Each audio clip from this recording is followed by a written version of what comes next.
Welcome back, everybody. It's Ted Gover here. Our guest today is Professor Cherian George. Professor George is a professor of journalism at the Hong Kong Baptist University School of Communication, where he also serves as Associate Dean.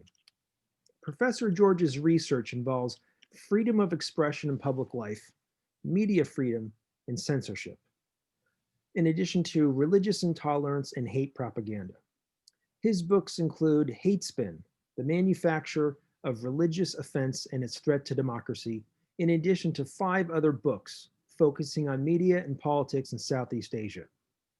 Before joining academia, Professor George was a journalist at the Straits Times in Singapore, where he wrote mainly on politics. Earlier in his career, Professor George served in the Singapore Ministry of Communications Media Literacy Council, and he also completed his full-time national service as a corporal in the Singapore Armed Forces. I should also mention that Professor George earned his PhD at Stanford University, his master's at Columbia University School of Journalism, the best journalism program in the world, as well as an undergraduate degree in social and political sciences from Cambridge University. Professor George, thank you for being with us today. My pleasure, and thanks for doing this, Ted. Sure. Professor George, throughout your career, you have written compellingly about hate, freedom of expression, media freedom, and censorship. In your book, Hate Spin, you write about sophisticated campaigns that are manufactured by political opportunists to mobilize supporters and marginalize opponents. How do these networks operate, and how do they exploit the democratic process to promote their own agendas? Thanks, Ted, and thanks for giving me this opportunity to talk about a subject that is very close to my heart, the use of hate propaganda to divide societies. And as you say, often using the freedoms that our societies provide, freedom of expression, in order to undermine the freedoms of others. The strategy that I explore in my book is a kind of a two-sided one.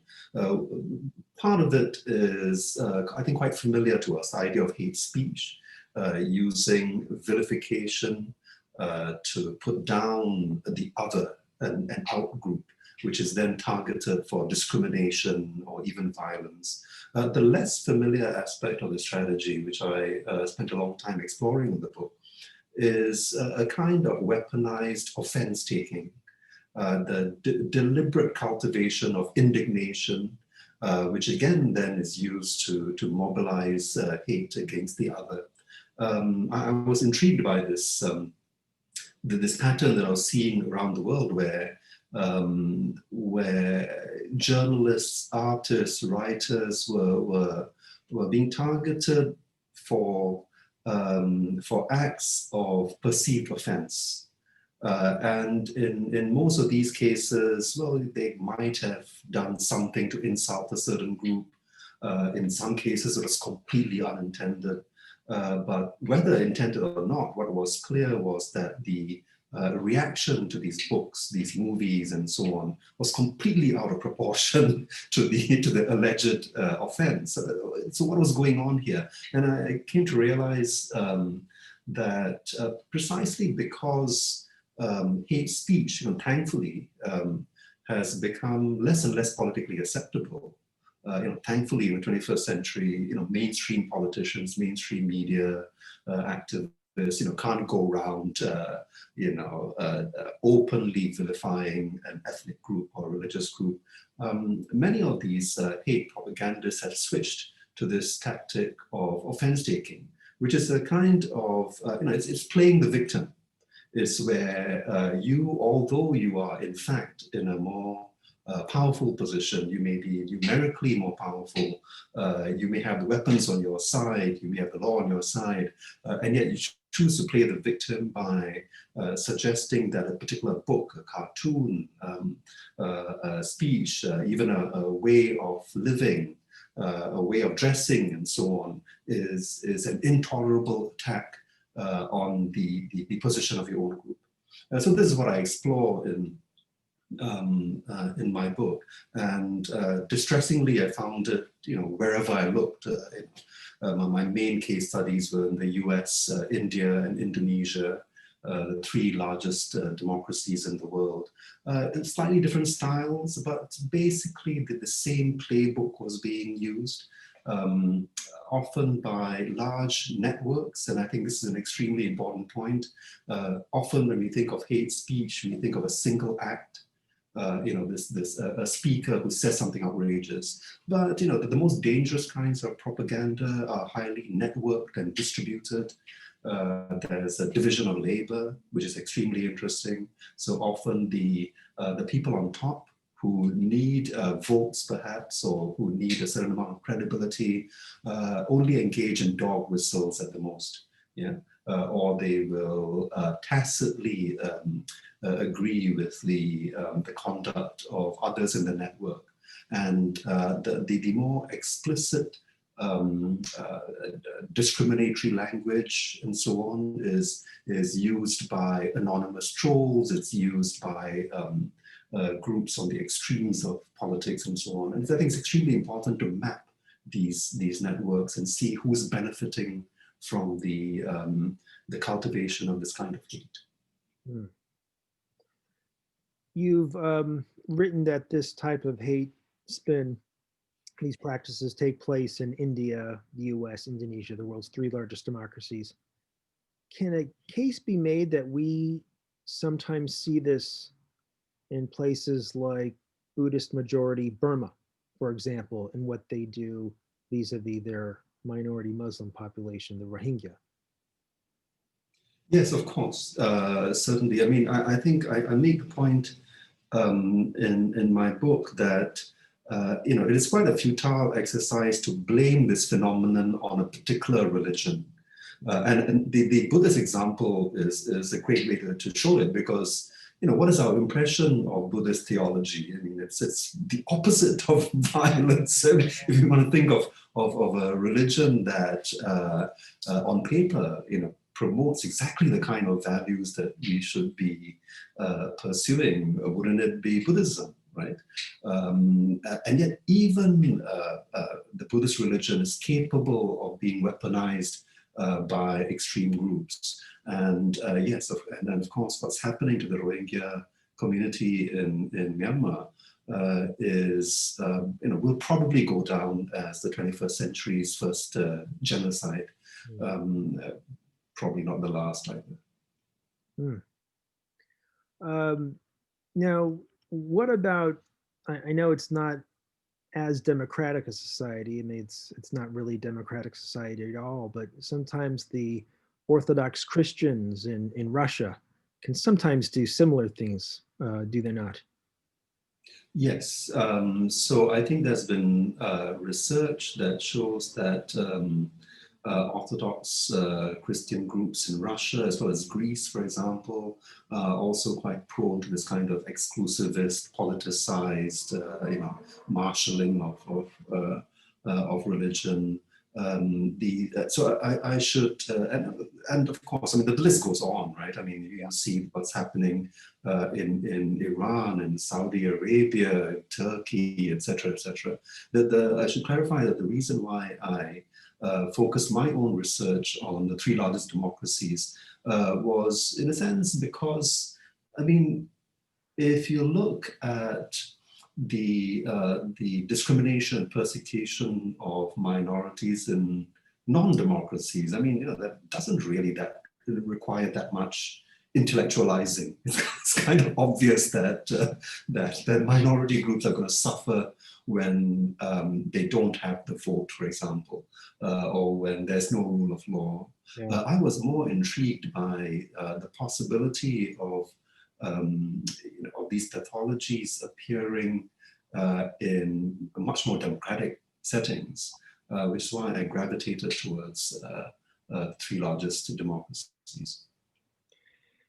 As with so many other areas of our lives these days, the internet has been a game changer. Has it been a factor in terms of these dynamics that you write about? Of course, yes, but I think the best way to put it is that it has certainly modified the style of some of these dynamics. I think it would be wrong to say that hate propaganda is a creation of the internet. I mean, it's obviously not. I mean, hate propaganda has been used since the beginning of mass society and the beginning of mass media. The think back to every crime against humanity, every kind of mass hatred campaign, just always been there, in whether you're looking at colonization or slavery or apartheid, the list goes on, right? Behind it, supporting it has always been the ideological work, in the form of hate campaigns. And these have used whatever media have been available to them, whether it is newspapers or radio or cassette tapes and on and on. So it would be, I think, wrong to think of the internet as being the problem. The internet has just has changed some of the styles of this. It is now possible to be far more decentralized. But even as I say that, history reminds us, oh, wait a minute, the internet didn't invent, say, lone wolf acts of aggression. If you think of how Mahatma Gandhi was assassinated in the 1940s, his assassin fit the profile of a lone wolf. He was radicalized by the Hindu right and shot Gandhi. Right? So even that is nothing really new. So I think be very, very careful not to confuse the internet for the source of all ills. It rightly gets our attention because it is so new. Some of its dynamics are so unfamiliar. And yes, there's an urgent need to understand, for example, how these algorithms promote bad speech as opposed to good speech and so on. There's probably an urgent need to regulate these internet platforms, but we shouldn't confuse urgency with importance. I think a case can be made that there's as much harm being done by religious radio stations. There's as much harm being done from pulpits, within churches and mosques, no media involved. The list goes on. So we need to look at it more holistically. I think these networks will use whatever medium is available to them. And the urgent task is to understand, number one, how these networks work, and why is their message catching on? What's going on in the world today that there's this demand for such messages. So in general, I would say that there's been far too much attention on the supply of hate propaganda, not enough on the demand side. You had mentioned the issue of regulating some of these online platforms. What are some other measures democratic societies can take to address these challenges? Yeah, I mean, that's a huge issue. I mean, it's what your country is grappling with right now, right? And I think many other democracies are as well, that are organized, I guess, a little differently. So Germany has a slightly different approach to issues like dignity, which I think is prioritized more than free speech is prioritized in the US. So there are these liberal democracies that are grappling with this issue, and I think the ideas are still emerging about how to remain free, democratic, and yet at the same time act decisively against some of these trends. I don't live in a democracy, so I'm waiting for the answers that come out of your country, right? But I mean, it is a huge issue. I mean, and as your country is debating right now, I mean, how do you deal with the fact that there is this huge appetite for various ideologies that promote exclusivity, yeah, So, and I think that is where most of the political, intellectual, religious work needs to go into in the coming years. You know, how do we rediscover the importance of inclusivity in democracy? It is not just about our freedom to vote, of course, and to speak. It's also an obligation to listen and to respect the other side, to ensure that it is not just that whoever's got the numbers and most power wins. Democracy also owes an obligation to the so-called losers. It's about minorities being respected. It's about human rights as much as freedom for the majority. And I think these are I think that the principles have been well known for centuries. The question is how to translate this into education and policy and so on in the coming years. Because obviously we've not done a good job. Taking a step back, what is the state of media freedom and censorship in the Asia Pacific right now? Some political scientists have said that we're going through a democratic recession, and I would agree, right? So compared with the 1990s when I first started out as a journalist, there was a feeling that democracy and press freedom, while still, certainly not achieved, we were kind of on the winning side. This was the direction of progress, right? This year is the 30th anniversary of the end of the Cold War. And as you remember, in the decade after, there was just a broad assumption that liberal democracy, even if it's not going to conquer the whole world, right, was that you could sense in advance. I think that sense has disappeared, right, over the last 10 years at least. There's now a sense that there's been backsliding in many countries around the world, not just in Asia. There's authoritarian regimes have shown resilience. They seem to be able to go on and on, compared with 30, 40 years ago when the assumption was that there's something sort of deeply contradictory about authoritarian government and they would eventually just collapse because they were unsustainable. I think nobody believes that now. And so, the enemies of media freedom are certainly on the ascendance right now, but not just in Asia, but I think around the world.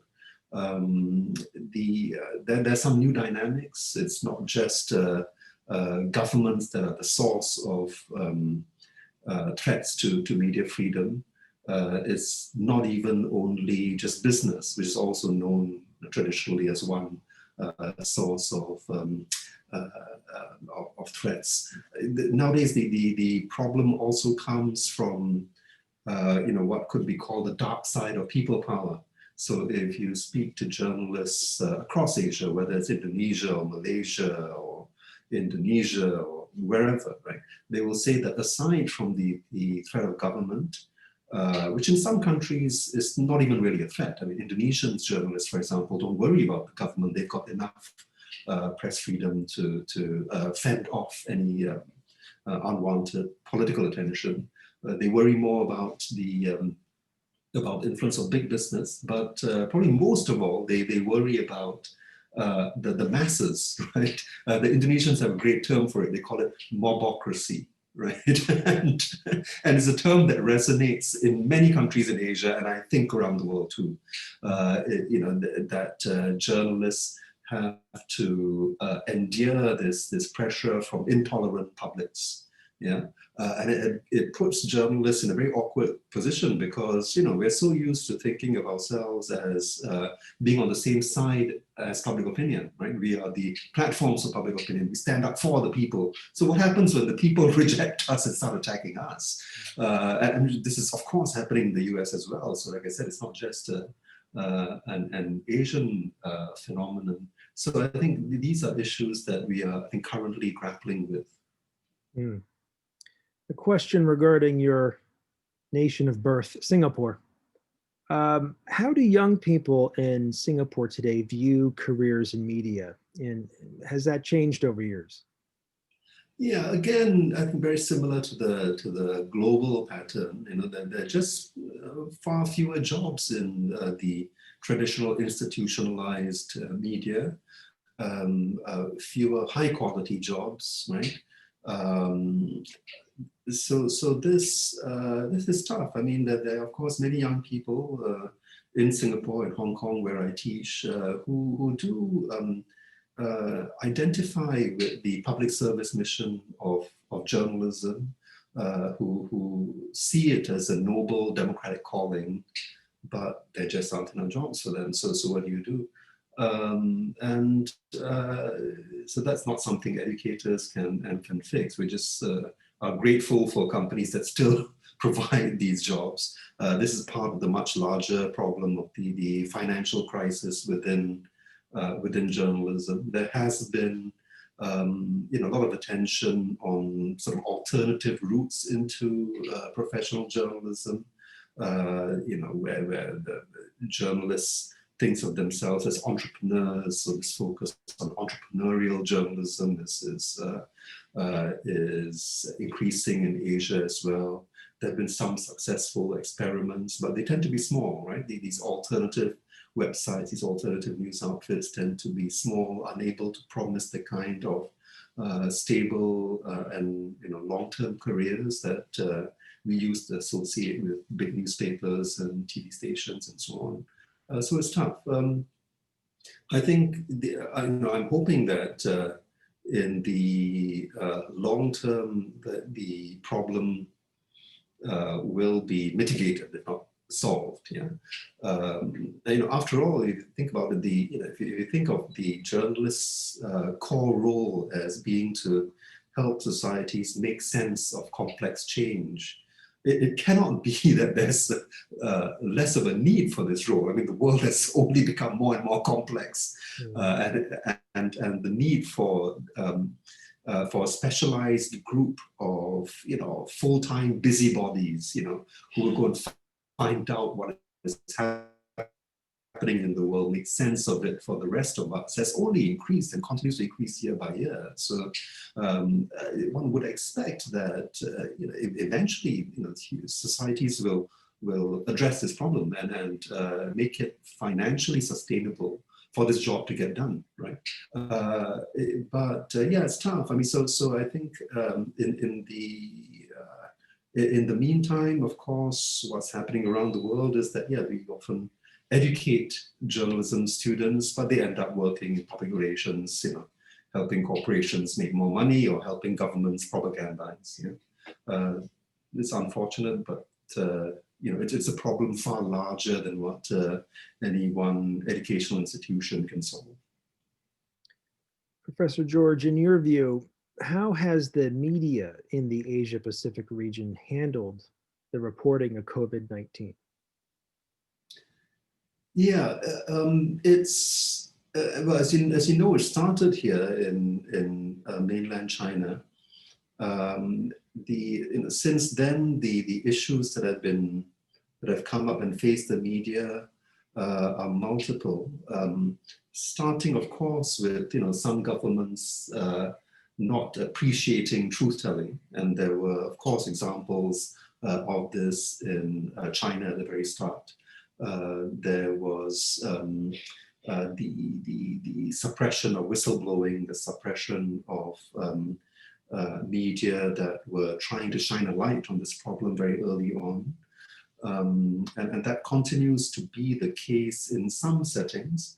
I think it's less about the suppression of the actual numbers, which some of that may be going on too, but I'm more concerned about the suppression of, say, investigative journalism that is trying to look at failures in public policy, right, or just government departments not doing their job, or corruption and so on.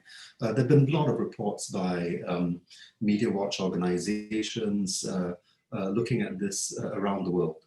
Yeah, that this is a hard time for investigative journalists because this is obviously the biggest story on the planet right now, and they're stopped from doing some of the work that we need them to do. Yeah, but looked at from the other side, I mean, of course, it's also been a time of quite awe-inspiring enterprise and courage on the part of journalists taking political, legal, and even health risks to tell the truth about what's going on. Aside from that, of course, there's a basic public information role that journalists have been playing, telling people the basics of wearing masks and washing their hands and so on. And so yes, I mean, I think what this crisis brings through so clearly is the vital role that media play in addressing a pandemic, but other similar crises. So this isn't just an issue of science needing to catch up with the problem. It's clearly also an issue of getting the information out to the general public as efficiently as possible, and journalism plays a hugely important role in that.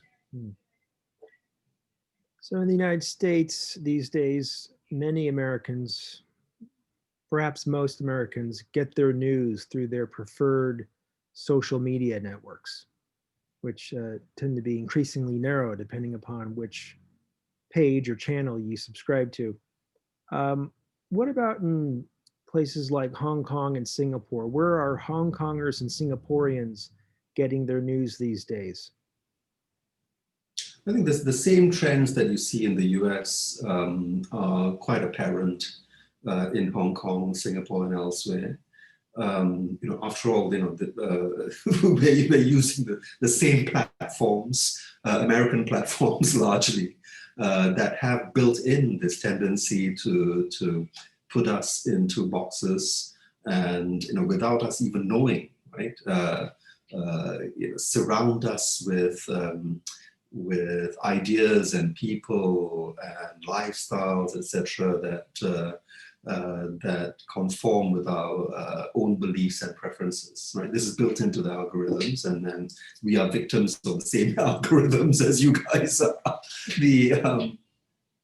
Having said that, I think it's fair to say that Singapore and Hong Kong, well, Singapore certainly is not as polarized as the US is. So there is interesting survey data from YouGov, for example, that shows that it's certainly not the case that Singaporeans would instinctively disassociate or look down on fellow Singaporeans with different political preferences. Yeah, so we don't judge people by their political affiliations. So that's a huge advantage. I mean, that we have in sort of speaking across ideological boundaries, right? We don't treat the others as enemies, and some may do, but it's a very small minority of the population that is, that treats politics as a kind of a tribal identity. Most people don't. Yeah. In Hong Kong, you could say it's possible that it's as bad as the US, right? So the divisions are quite serious between Hong Kongers that instinctively, viscerally oppose Beijing's interventions, right?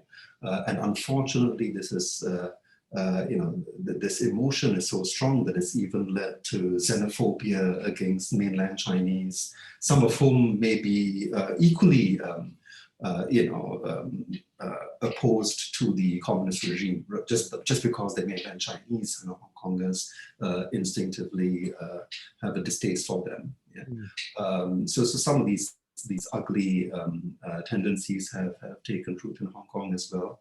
And yes, I think one of the the problems that we have not been able to crack here in Hong Kong is the fact that these different groups, these different tribes have their own media environments, yeah, and they're comfortable in them.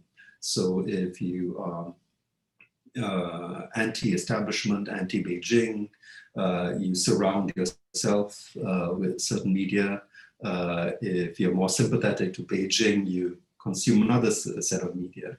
There is a huge shortage of a common space where Hong Kongers can talk and listen to others across these ideological divides. And I guess, you know, that situation will ring a bell with you in the US as well. So it's not very different. Yes, it's a serious problem. So from the time when you were a reporter with the Straits Times in Singapore up until now, how has reporting in the region changed in some of the biggest ways? I know that's a big sweeping question, but what are some of the things that you've noticed that how reporting has changed? Well, I guess the obvious change is technological, right? So in the middle of the 90s, when I was a journalist, this strange thing suddenly arrived called the World Wide Web, right? And there was, still remember, there was one computer terminal in our newsroom where you could log on to this World Wide Web. Wow. And so we're just beginning to grapple with this. You know, it's, of course, so it's, the internet has made it infinitely easier to research your stories, for example.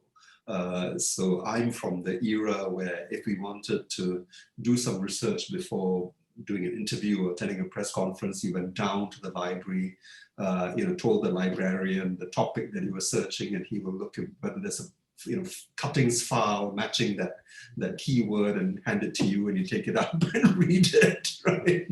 Talk about prehistoric. Yeah. So the ability of journalists to arm themselves with the best information out there, as well as the worst, right?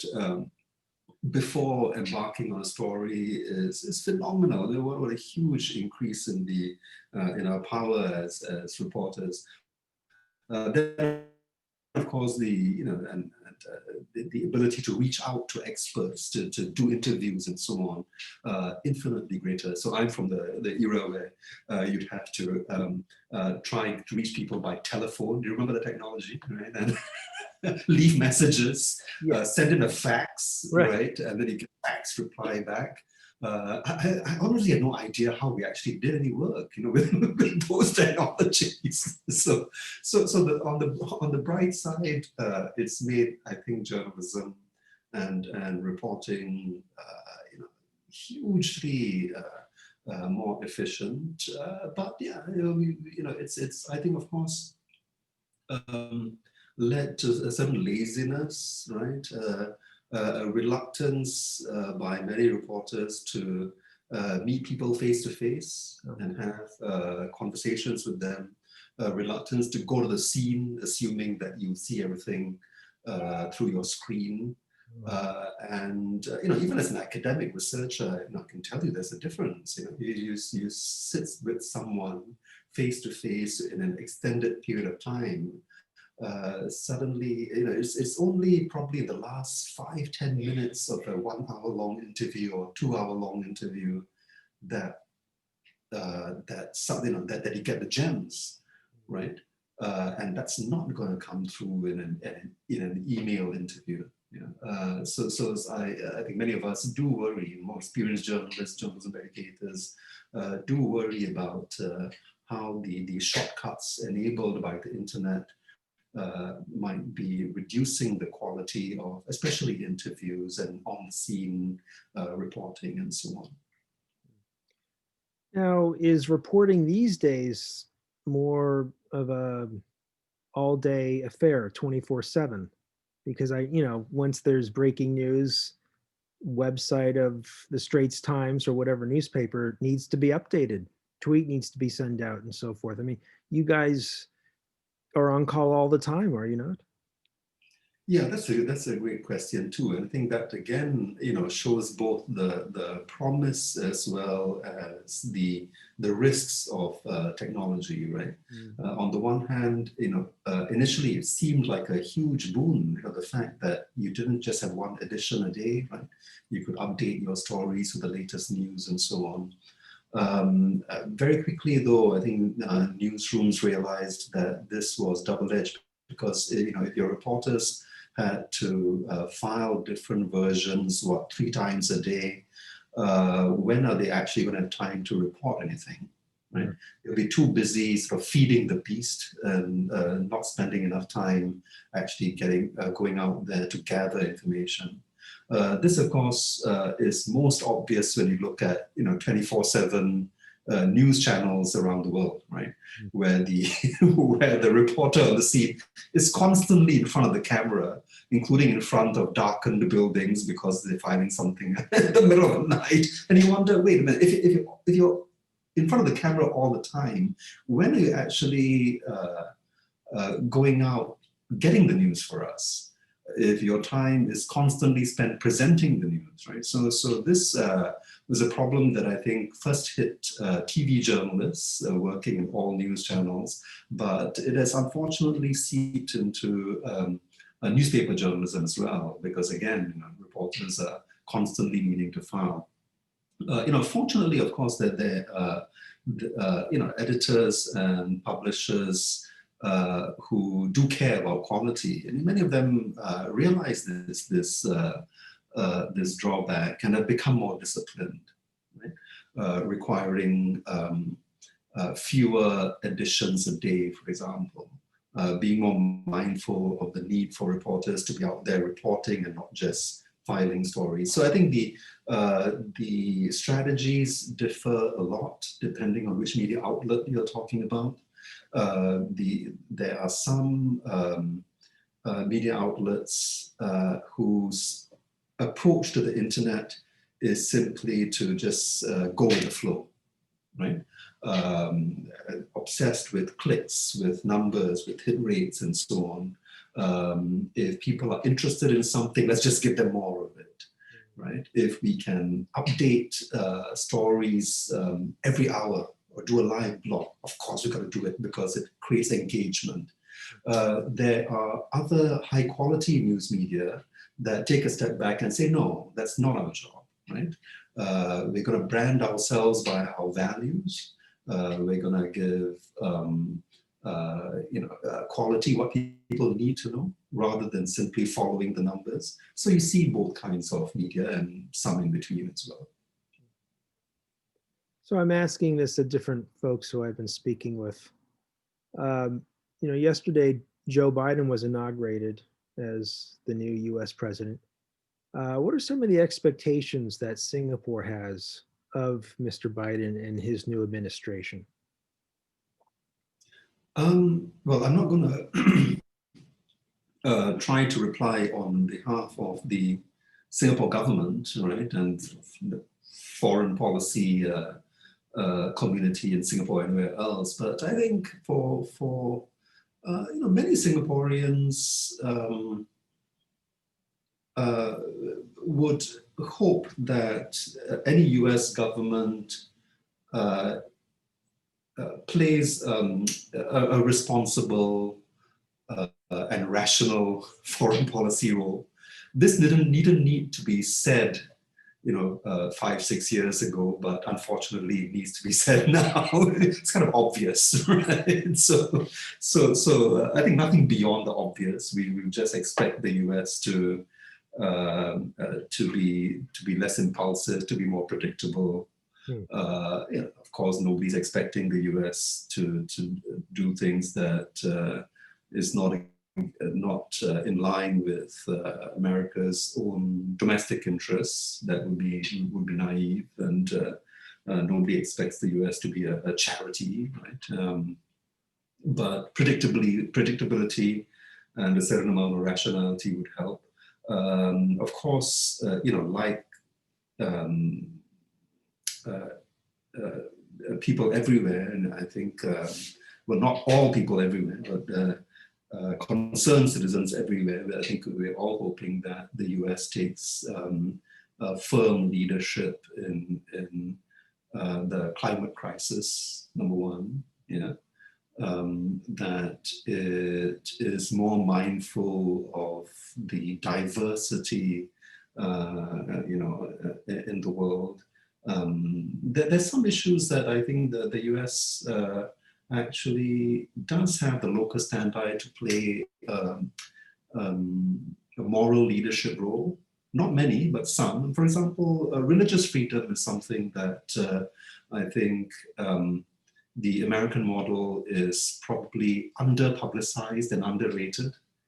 We tend to think of America as, of course, being the home of free speech, which I think, I personally, and many, of course, many Europeans as well, consider the international human rights, international covenant on civil and political rights approach to free speech, which is reflected in, say, the European Union's own approach to free speech, as in a way more sensible than what they see as the more doctrinaire First Amendment approach to free speech. So I wouldn't necessarily say that the American model towards free speech is something that is relevant for the rest of the world. It's very particular, it comes out of your history, and I have doubts about whether any other country would consider that a model. But religious freedom is something that is really quite admirable. I mean, the American approach to religious freedom is admirable. Not enough people know about it. It's something where personally I would welcome more leadership from the US. But yeah, that's more of a personal wish. I think the general hope among concerned citizens around the world is simply for more a greater sense of responsibility and rationality coming out of the White House, which would be a refreshing change. Okay. In addition to your book, Hate Spin, what are some other books or podcasts that you can recommend to our audience relating to media freedom in Asia or other topics that you are involved in? Well, there are specifically on the media. I mean, I think that for a general audience, if you're going to keep in touch with media issues around the world, the number one source right now is a program on Al Jazeera English called The Listening Post. It's a weekly half-hour current affairs series that is dedicated to news and analysis about the media around the world. Extremely international. It's probably the most global look at media trends around the world. So I strongly recommend that. Beyond that, there's no, I wouldn't say there's one particular source. The way I approach my own reading habits is to have, I guess, right now, there's some troubling questions in my mind that I'm hungrily looking for answers, and these answers come from all kinds of directions. I think it goes back to what I was saying at the start, that we are at this troubling period where we've got societies that have made democratic advances in Asia. Public opinion can no longer be ignored the way it was 30, 40 years ago. So in that sense, there's been an advance of people power, but we're seeing this dark side of people power. So there's this issue of how do you reconcile the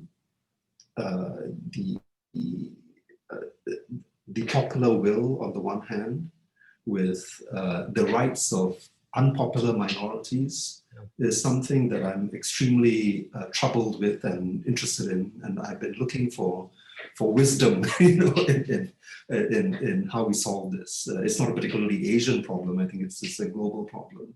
There are thinkers that that are grappling with this. In fact, this is a book that I just ordered. It's an American book. It's just arrived yesterday. The People versus Democracy. Okay. Came out in 2018, and it addresses this. It looks at issues like populist nationalism, and instead of looking at democracy purely as an issue of the popular will, it looks more critically at how sometimes the popular will violates the rights of minorities and so on. Another book, also American, because you guys have been facing the same dilemmas, right? Which I got last year, also around the same time, Adam Gopnik, 1,000 Small Sanities. Okay. Which again is a book that probably wouldn't have been written 10 years ago because some of these issues hadn't come up. This is basically, it's a very accessible primer on liberal values, as simple as that, right? Okay. But the reason why I say it wouldn't have been written 10 years ago is because I think 10 years ago, we all kind of assumed that, I guess we took it for granted that some of those civic values that we now understand are essential. We took it for granted that everyone else understood it too. Simple ideas like, if we want the freedom to speak, it's also an obligation to listen, right? If we want the more space, it's also, and we believe in a system that gives us more space, it means that we must be willing to give others who are totally different from us, and even that we detest, to have the similar space. Simple fundamentals of democratic life that I think for decades, I think educators, politicians, media, and democratic societies kind of assumed that everyone got, right? That everyone understood. And then, lo and behold, over the last 5 years or 10 years, we discovered that no, actually some of these democracy 101 was not understood, right? Yeah. And I appreciate writers like this that have been trying to rediscover these old basic democratic principles, and it's these books come out of the US, of course, but certainly extremely applicable throughout Asia Pacific and the world. Lastly, Professor George, do you have any plans for writing a new book? Yeah, well, I have a book that is now in the final stages of proofreading. It'll come out, I guess, in a few months' time from MIT Press. It's called Red Lines. Let me try to remember the full title. Red Lines, Political Cartoons and the Struggle Against Censorship. So this is a book that looks at 21st century censorship in all its forms, political, market, the mob, right, across the world. So I interviewed about 60 cartoonists from every continent over the last 3 years. Looking forward to that. It's exciting to me because the whole book, befitting its theme, is rendered in graphic form. So I worked with a comic book artist, Sunny Liu in Singapore, and we co-authored it. So looking forward to that. My next big project, I'm keen to explore, I guess, in a way, as a sequel to Hate Spin, what can we do about it? My own sense is that there are other journalists, human rights defenders, and other thinkers grappling with these problems too. And so rather than trying to think about it philosophically, I want to go to different countries and ask these practitioners who are at the forefront of these issues, what they are doing to cross these ideological boundaries, right? How do you do the kind of journalism that facilitates dialogue between different groups? Yeah, which in the US, I guess, it comes down to issues like, do you cancel those that seem to have hateful ideas, or do you engage them? Of course, it's a hugely contentious issue in the US, but similarly around the world. My sense is that there are wise and principled editors, dialogue facilitators, human rights activists, and so on, who have been grappling with this and may actually have come up with interesting models. So I want to talk to them and see if we can, if it's possible to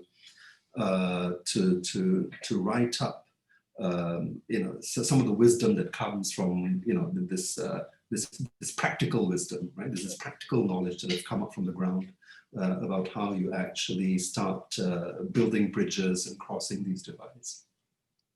Well, we'll have to have you back to share what you've learned. Well, hope so. Professor George, this has been wonderful. It's been absolutely riveting, and we've learned so much. Thank you for sharing all of this with us. And we look forward to reading your new work. And in the meantime, please keep well. Thank you so much, and thanks for having me. Thank you. Take care.